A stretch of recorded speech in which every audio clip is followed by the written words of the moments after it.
नमस्कार। हर बार की तरह मैं एक सकारात्मक सोच लेके आई हूँ और ये सोच एक महिला का है जिन्होंने अपने जीवन के निम्न स्तर से उठ के इतने बड़े ओहदे पे पहुँची हैं। ये हैं कल्पना सरोज। कल्पना सरोज एक सफल रियल एस्टेट की एंटरप्रेनर हैं और अभी उनके उनकी कंपनी काफ़ी आगे बढ़ चुकी है। 350 करोड़ से ऊपर की कंपनी हो चुकी है और बढ़ती ही जा रही है। पर इनके जीवन चरित्र से ये दिखता है कि नीचे के पायदान जो सीढ़ी जीवन की थी, इतना संघर्षपूर्ण से जुट रहा कि उस संघर्ष को जूझते जूझते वो कैसे एक एक सीढ़ी के कदम पे पहुंची और फिर आगे। उनके पिता पुलिस में थे और 300 रुपया मात्र तनख्वाह था। कल्पना जी 5 भाई बहन, दादाजी, माता पिता सभी साथ रहते थे।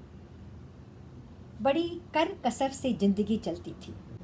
पर कल्पना जी को पढ़ने का बड़ा शौक था। उनका दाखिला स्कूल में हुआ।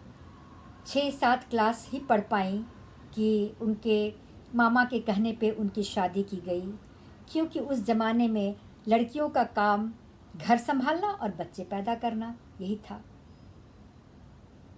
खैर, शादी हुई, ससुराल गई। ससुराल में भी उनका जीवन बहुत ही संघर्षपूर्ण रहा। एक 12 साल बच्ची का ब्याह और 12 लोगों का परिवार का सारा काम, खाना पीना सफाई, सारे इनके जिम्मेवार रही। सारा करती थी, पर बच्ची थी, कुछ न कुछ गलतियां हो ही जाती थी। कभी नमक कम, कभी मिर्ची ज़्यादा। खैर, इस गलती के लिए उन्हें मार पड़ती थी और वो इतनी सहमी रहती थी कि उससे उबर ही नहीं पाती थी। किसी तरह से 6 महीने का समय गुजरा। पिता उन्हें देखने आए। उनकी हालत इतनी खराब थी कि पिता से रहा नहीं गया। वो उन्हें पकड़ के अपने पास ले आए। पर कल्पना सरोज जी का पढ़ने का दिल नहीं था।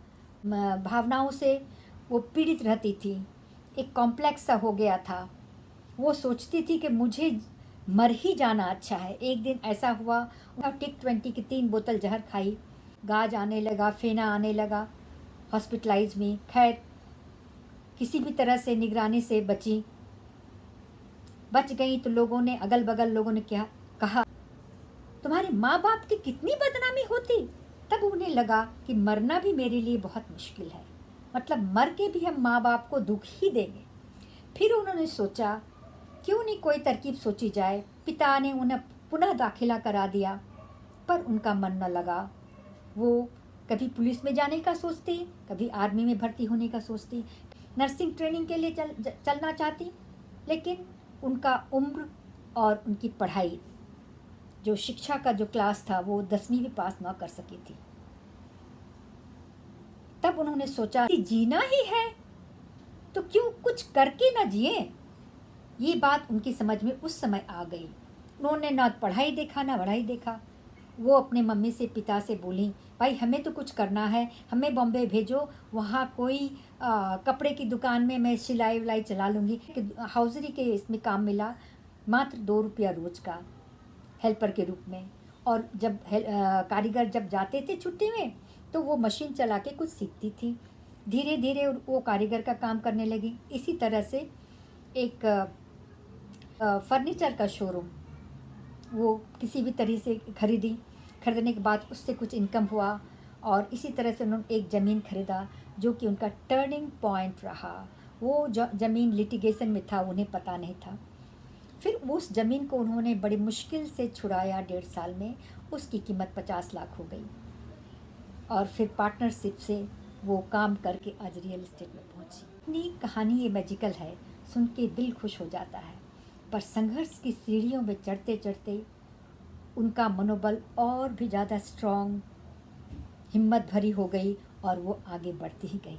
धन्यवाद। यदि अच्छा लगा सब्सक्राइब करें, बेल आइकॉन दबाना ना भूलें और लिखें कि आपको क्या अच्छा लगा।